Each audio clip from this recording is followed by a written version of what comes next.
Brilliant. And could you flip it for me?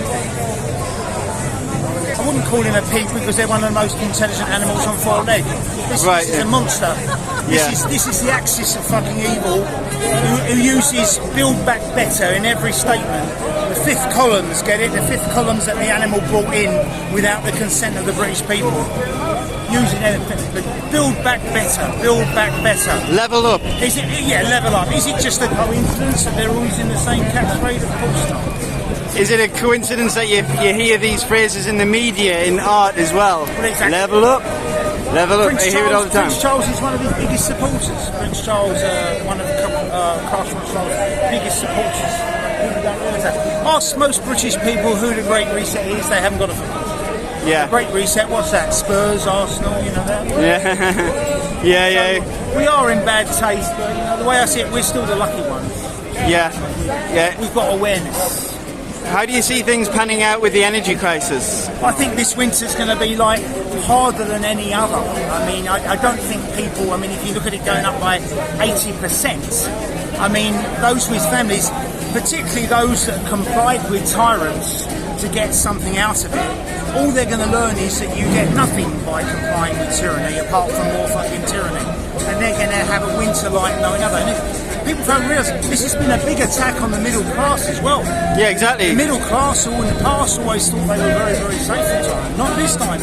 I've seen middle class women being frog marched down here 2 years ago by the police. Things have changed. These are oligarchs. This is a cabal. You're right. It's a middle class of 10 now. It's deindustrialisation of the working classes, not just the working class in the 80s and 90s. It's everybody now. But look at the personality of Boris Johnson, an Etonian, you know, brought up to hate the working class. They've got a saying there. I was brought up at Eton, you're about to eat and then brought up. It's supposed to be funny. People like Johnson hate the working class, as does this oligarch. So killing a few million of us off is no big problem. People have got a rude awakening. If you collaborate with tyranny, you get more tyranny. Yeah, exactly. And the tyrants will only do what they know they can get away with. Like these police been smashing people over the head, keeping women in, pregnant women being kept kettled in for hours. The police will do, and I'll say that again if you didn't hear me the first time, the police will do whatever the state asks. But once the police see 1 million plus people on a demo, including ex-soldiers, they begin to think twice. Right, yeah. You know, you may not like it, but Oliver Cromwell said something quite profound. He didn't do it. Was the army is the heart and soul of the people. You know, Cromwell was a revolutionary, but for the wrong reasons, shall we say? You know, he also said the king isn't England, isn't king, but it's the same when you get these revolutionaries for the wrong motive. But that's true. If the army doesn't protect its people, who does it protect? Yeah, exactly. The oligarchs. You know, look for the evil behind anything, and you'll see those that are benefiting. Yeah. Who is benefiting from this? Big pharma, the pharmaceuticals. Who can't you criticise? Can't criticise. YouTube now, apparently from Thursday, are having a new policy where you can actually say that the jab kills people. So that means there's been a qualitative change in censorship. So that means it is cracking around the edges. And as the poet Yeats said, what cracks around the edges eventually will crack all the way through. I say in every few hundred years you get a tyrant. I mean, we were under Oliver Cromwell for 5 years, ban Christmas, ban prostitution, you had to go to church. And then Charles I was reinstated. So no tyranny has ever lasted unless tyranny sustains itself with compliance. But this tyranny has been unlike any other because it's used criminal psychological to a degree that I think even George Orwell himself couldn't have predicted. I mean, a couple of years ago on the side of buses they had acts as if you've got acts as if you've got epilepsy. You're going to be epileptic. This was an inducement of mental illness on the British people. And it was done very, very systematically because Boris Johnson, Sage and the other criminals within the cabal used the behavioural insights team to try and realise what frightened people more, what frightened people into compliance. And yes, they've frightened people, they have terrified people into compliance. by Yeah. first of all telling you that 6 meters will protect you. Anyone who knows anything about virology knows that as I'm speaking now, tens of millions of viruses are being carried in the wind. They're landing on other animals, and viruses mutate. No virus is ever the same. The reason we've got immune system is because we're coping with new viruses all the time. It's a bit like an upgrade on a computer. Every now and again your computer shuts down and it upgrades. That is to cope with new viruses. Yeah. So viruses is an integral part of the immune system in the same way as the lymphatic system is a part of the immune system, what carries out the imperfections in the blood. It's all part of the immune system. But this was like a typical military attack on the British people. It came out of nowhere, but they've been planning it. And you know what? There's a saying in law, the evidence speaks for itself. We haven't got to prove anything now. People are dying every day. People are getting adverse effects every day. And I predict there's going to be a tsunami of deaths, you mentioned this winter, like no other.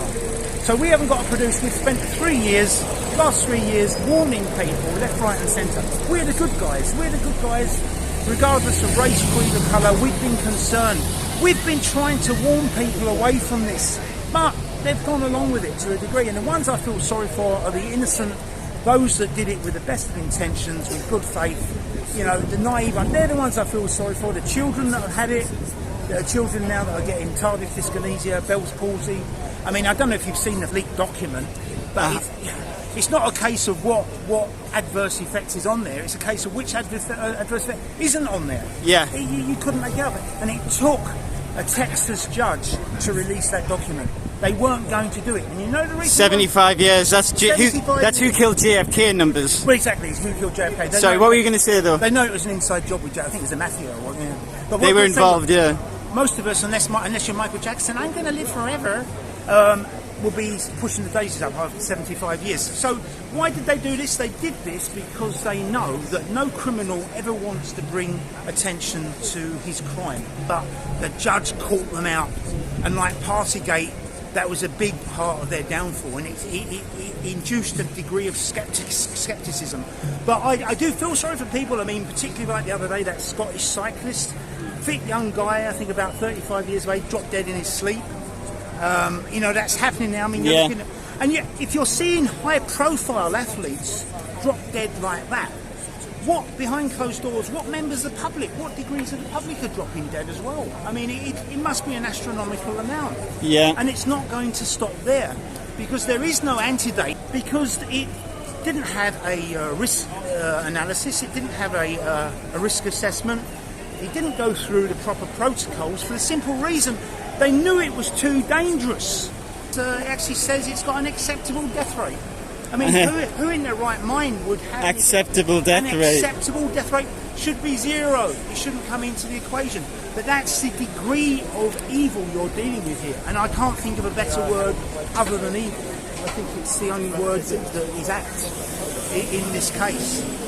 So we are looking at, and people have gone along with it because of cognitive dissonance theory. People think it couldn't happen. You know, this is impossible. They couldn't do this. So they keep up the narrative and they go along with it. The criminals that are pushing this can't exactly. One's tried it this week. Rishi Sunak has come along, gone part of the way against his own government and said, "Oh, I'm the one who told you." He didn't. He's a lying bastard because he was talking about the power of the state, Rishi Sunak. But he came out this week and tried to distance himself from the crime by saying, "I said that lockdowns wouldn't work." That means that he's getting a message from his voters, from his constituents, wherever he's standing. So that means there's been a substantial change in what's happening. So they are realising this and they're getting scared. I mean, I don't think it's any accident that Anthony Fauci has resigned this week. I don't think that's any coincidence. I think he resigned because he realised that there is now legal action against him being taken by a group of Americans. They've got some good lawyers on the case. And I think once the truth about this comes up, I think you're going to see lawyers having a field day with it. Yeah, well, when you talk about psychological warfare and Fauci, wear a mask, don't wear a mask. the contradictory commands of 1984 to confuse people and make people just want a resolution as quickly as possible because they're confused and stressed out and fearful. That's where George Orwell used to drink around the corner there. I forget the name of the pub, but yeah, I don't think even George Orwell in his imagination could have dreamt this up. But yeah, double speak, duplicity, double morality, whatever the case may be. I mean, like that idiot Boris Johnson, it won't protect you, it won't do this, but take it anyway. I mean, the man is insane. And to give you an idea of that man's insanity, I mean, there is a theory that people who look mad actually are. And if you look at Johnson, he looks insane and he looks mad. And British voted for him because they wanted a circus animal, but you don't really want a circus animal in charge. You need someone with some degree of sobriety who's articulate. A man who's destroyed the British economy, a man who's done more damage to this country than Hermann Göring did in the entirety of World War II, comes out and says, we're going to have a summer that's different, but incomparably better. After he's destroyed the economy, caused mass suicides, destroyed thousands of businesses, lives and futures, we're going to have a summer that's different but incomparably better. That is the axis of insanity, and that is the length. That's what you're dealing with, this lunatic. And he's not a nice person. He's basically a clown. He's basically a psychopath disguised as a clown. Yeah. This is a man who prevented me from visiting my dying mother, holding her hand a couple of years ago while he was having a party.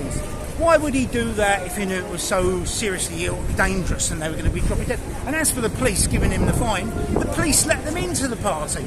It was the Armed Diplomatic Protection Squad that let the oligarchs in. So the police knew it was going on, and then part of the charade, the police give him a fine, a civil fine. The first Prime Minister in public office ever to be given a fine of any sort.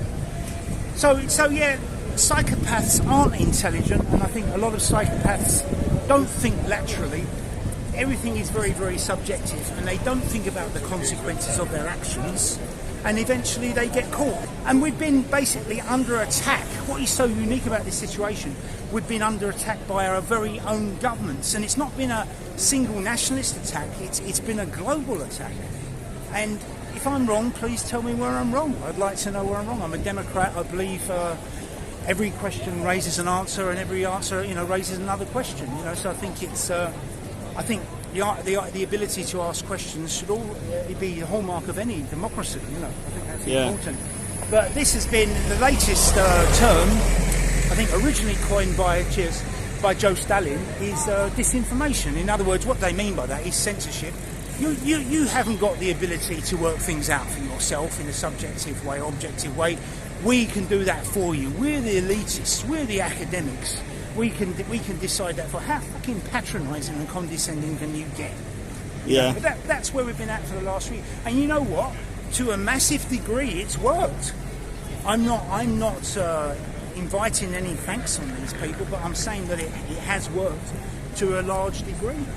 And but every time we unturn one of the contradictions, one of the lies in their argument, it makes it harder for the criminals to bring it back again. And I'll tell you the reason why is because we know what they're capable of, and they know that we know what they're capable of. And it is not about public health when you know that what you are putting in someone's body has got an acceptable death rate and is linked to umpteen side effects. It's not about public health when you are inducing that into someone. It can't be. Sadly, in any war, and I have to say this in the terms of war, there's going to be collateral damage, and we know now that people are dying, loved ones that are dying every day, even with massive censorship. The only paper that has really come out so far is the Telegraph. The Telegraph basically saying that it's starting to crack, which it is. And when you get more and more people realise that, and a massive irony in this war is those that have complied with the tyranny are, most ironically, profound ironically, are the ones that are suffering. Those that have gone along with it, and that's also, it's ironic, but it's also very, very sad. I think that's happening because we knew those people, we love those people, and no one wants that, and we invite them to join us. But there's shocking illnesses now. I mean, I wouldn't like to say Number one, they reckon only 1% of adverse effects is being reported on the British government's yellow card system, which in America is known as VAR. So 1%. So God knows what the real figure is. Because of censorship, we'll never really know. But we know now that the so-called first spike in deaths was induced by Matt Hancock.